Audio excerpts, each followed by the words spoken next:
So welcome to Chapter 13. We're going to take a look at intelligence and cognitive functioning. We'll look at just what intelligence is, in other words, the nature of intelligence. Is it one thing, many things? How does the brain sort of mediate intelligence or allow intelligence to happen? We'll look at the biological origins of intelligence, as well as deficiencies and disorders of intelligence, and what happens in aging with intelligence.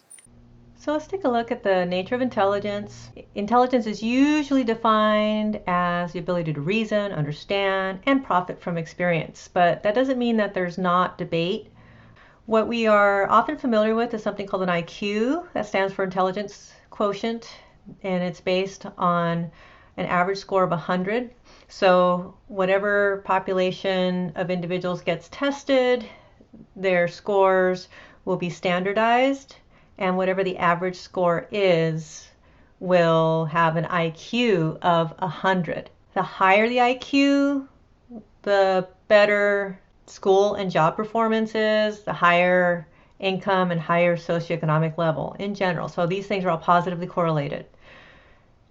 IQ is also negatively correlated with higher rates of juvenile delinquency. So lower IQ is associated with more juvenile delinquency. And we can see here the normal distribution. Again, it's a standardized score. 100 reflects just the average score. So like I mentioned, there was the kind of debate about what it is and how to think about it. And your book has what I think is a useful division into lumpers and splitters. Lumpers think of intelligence as a single capability. This is what's called the G, or general factor, and it's assessed using the IQ score, the one we've been talking about with the average of 100. In contrast, there are splitters. They think of intelligence as consisting of several different abilities. They tend to use the scores on the subtests of standard IQ tests. So the typical IQ test is the Wechsler Adult Intelligence Scale, for example, but this test has a number of subtests that are available that can assess more specific abilities. Now, on the side of the splitter's perspective, there is the fact that brain damage can often lead to impairments in one skill or ability, but leave other things intact. So that definitely suggests that, at least in terms of how the brain is functioning, our brain is organized more the way splitters think of it, not a global, general type of intelligence, but rather different abilities and different capabilities. So let's take a look at what it is about the brain that determines intelligence. Is it the size of the brain? And well, there's a little bit of evidence for that, but it's not a big determinant of intelligence. And we will take a look at that. Is it whether we have more white matter or gray matter? So to remind us, gray matter refers to cell bodies, so the number of neurons. White matter, though, are the connections between different parts of the brain. And it's white because of the myelin, right? Myelin is white because of the myelin sheath that's made out of fat. So more gray matter means more neurons. More white matter, though, means more connections, right? And so both of these we can see are being important. We'll take a look at how these play out in terms of their correlation with intelligence. So general intelligence correlates with overall brain size, yes, but it only accounts for about 6% of the differences in intelligence, so it's not a big factor. So again, brain size is a factor, but it's really not the most important one. Gray matter volume, particularly in frontal areas of the brain, has a positive correlation, but so does white matter volume. So again, more connections between areas, that also has a positive correlation.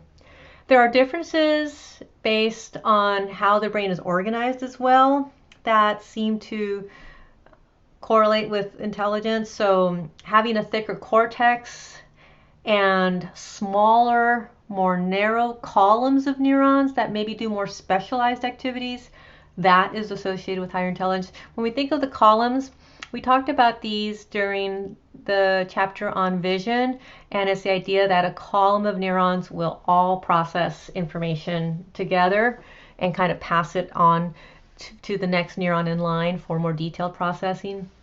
And so smaller columns you can kind of associate as allowing for a finer level of detail. In addition, an active distributed network where there are various brain areas that coordinate well together is also associated with higher intelligence. So all of these things seem to be important, but the correlations between gray matter volume and white matter volume are the greatest. IQ scores correlate with processing speed. Now, that's not terribly surprising because the faster your brain works, basically, it does seem like it would make it more efficient and kind of help you with your reasoning and information processing. And processing speed, we can trace back to there being a higher level of myelination. So we're not done myelinating our brains by the time we're born. It turns out that as you grow and develop and learn new tasks and skills, your brain continues to add myelin. So the more myelin your brain has, sort of like the faster it is and the more connections you formed. And again, this is something that you do continue doing throughout your lifetime. Higher myelination reflects just again that your brain is more well connected and can process information a little bit more quickly.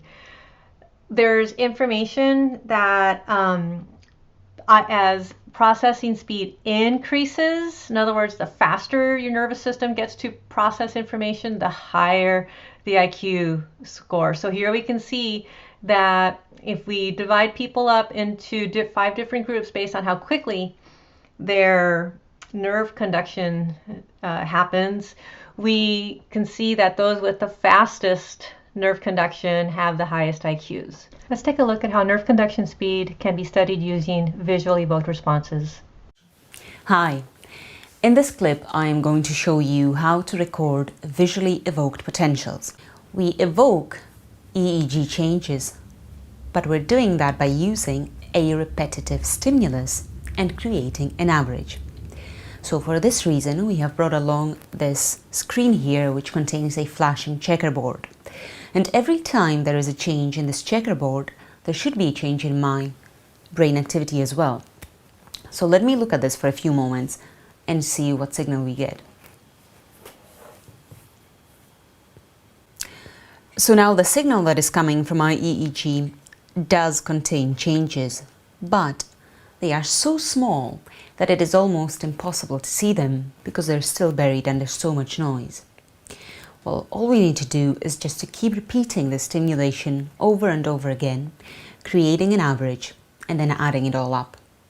Well, my average is shown here as the second trace. And the way this trace works is that it accumulates a recording from the previous one by rewinding every 2 seconds to its beginning, and then adding the new recording to the old one, and so on. And we also need to make sure that this repetition happens at exactly the same time over and over again. Well, my screen here changes at exactly 2 Hz. So I'll go back and look at it for a few more moments and see what changes I get in my average signal.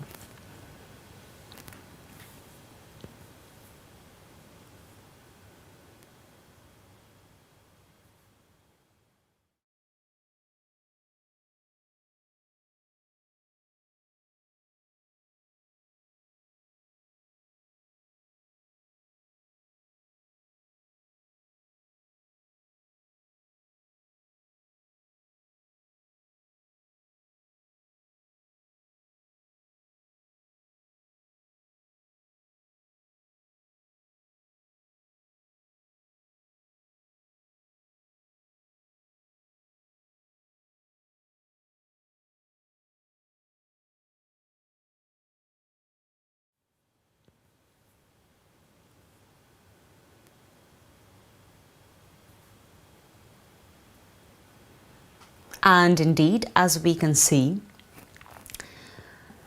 my average signal is starting to show some very clear peaks, which are emerging slowly but surely. Nerve conduction speed measured through the visually evoked response is useful in a variety of ways. It can be used, like it's used here, to find correlations between different measures like IQ score, for example.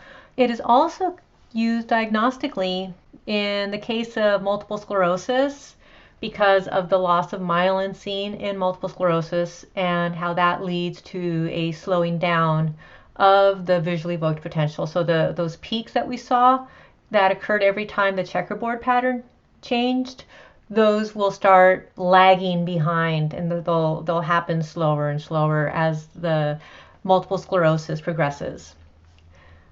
Another finding related to IQ score is that the brain, because it is in a sense more efficient, is able to use less energy during tasks in an individual with higher IQ. And so here we can see that an individual with above average intelligence is not showing the high intense levels of brain activity, and in other words, not as many yellows and oranges as an individual who is intellectually disabled. Both individuals are able to complete the task just fine. So this is not a difference in performance, but what it's showing us is that the intellectually disabled person's brain has to work more to be able to accomplish the same task.